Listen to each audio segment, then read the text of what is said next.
electoral reforms. A few of them include mandatory disclosures, a right to register a nota vote. More recently, he was a key figure in the case that led to electoral bonds being declared as unconstitutional. Separately, ADR has also paved the way for voters to be better informed by sharing pivotal data-based analysis on politicians from time to time. With his passing away, we've lost one of the greatest defenders of democratic ideals in contemporary India. Well, joining me now to discuss his legacy, his contributions, his journey over the last 25 years, I have with me T.S. Krishnamurthy, former Chief Election Commissioner. Also with me is Major General for Democratic Reforms. Gentlemen, thank you so much for joining us. Major General, let me come to you first. You've worked very closely with Professor Jagdeep Chhokar. He's been hosted. We've hosted him on this network multiple occasions. Last we spoke to him, of course, was in light of the electoral reforms exercise. Just a quick glimpse back at his 25-year journey and his contributions in terms of the most critical changes for electoral democracy here in India. First of all, it's a very sad day for us at ADR. I mean, he was our sort of face of ADR, a relentless crusader for electoral reforms and transparency in the political system. And he was a fearless fighter and a multifaceted personality, I would say. He was a teacher, researcher, writer, bird watcher and conservationist, and also a trained lawyer. He began his career in the Indian Railways and later on went on to the academia, did his MBA from Delhi, then went to do his PhD from Louisiana State University in USA. Thereafter, he joined the Indian Institute of Management, Ahmedabad, where he was teaching, and he retired in 2006.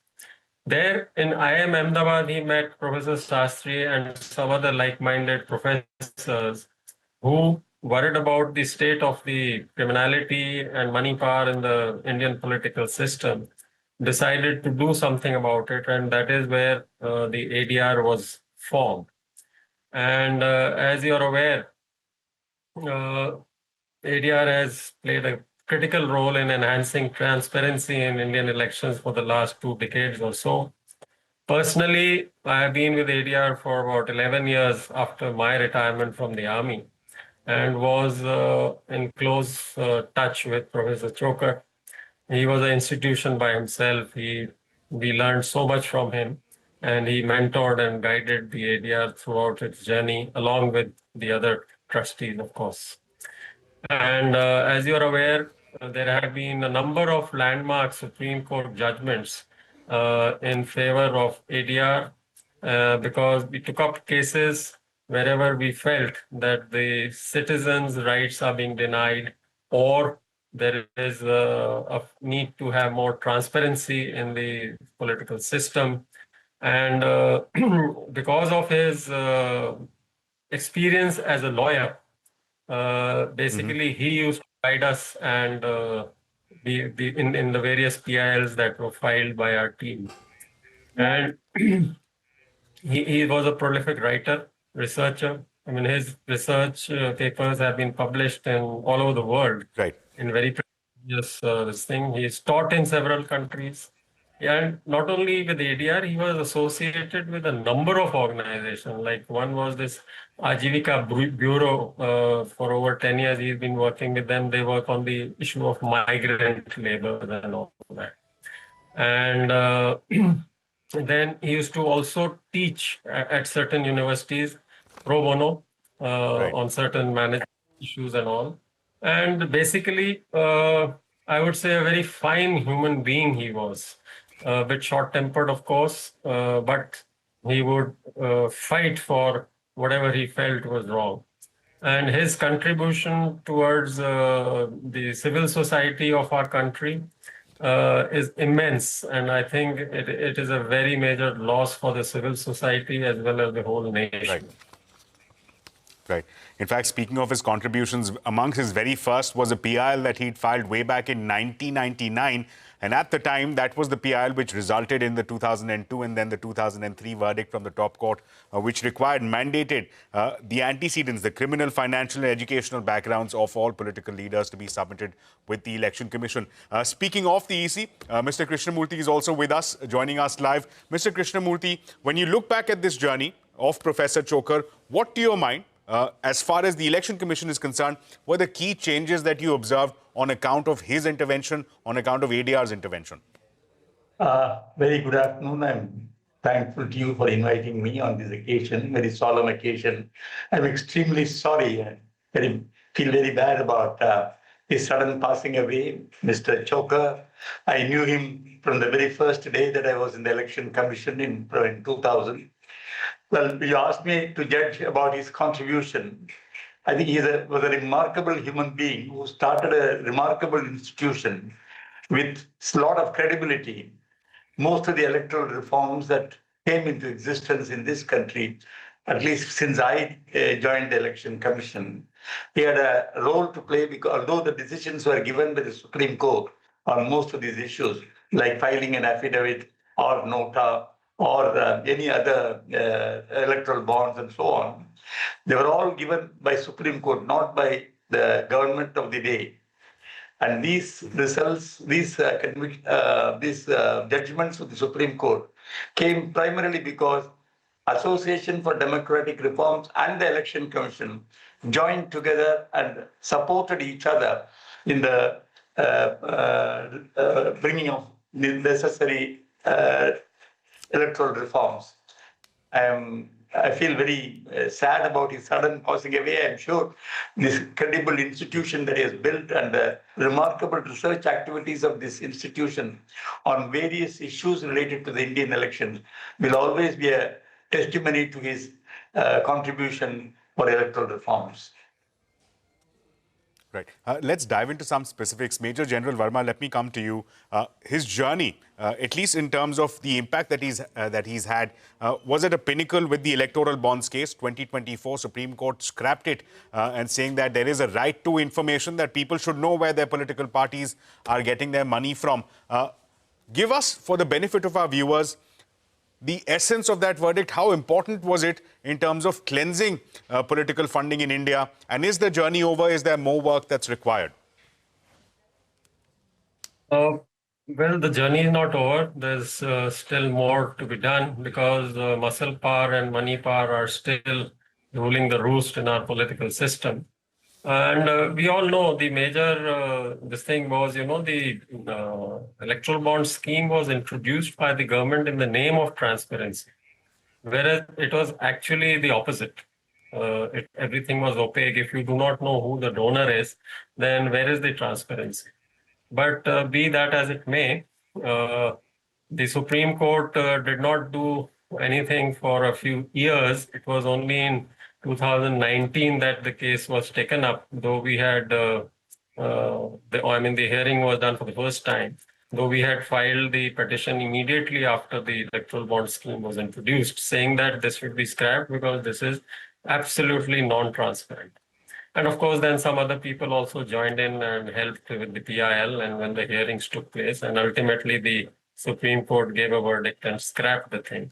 But I would say a large amount of money, as we know, a few thousand crores had already been donated to the various political parties. Of course, initially it was with the ruling party, then the other smaller parties which were in power in the states also benefited because they also said, why should we be left out?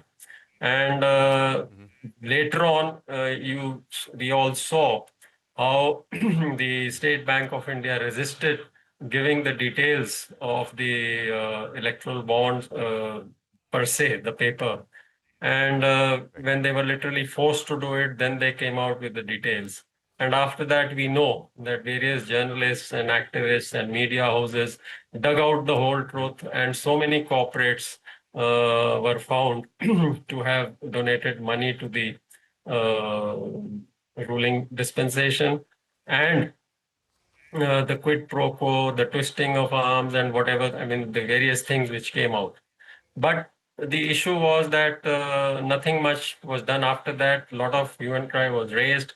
SIT request was made by various activists to the Supreme Court, but that was not done.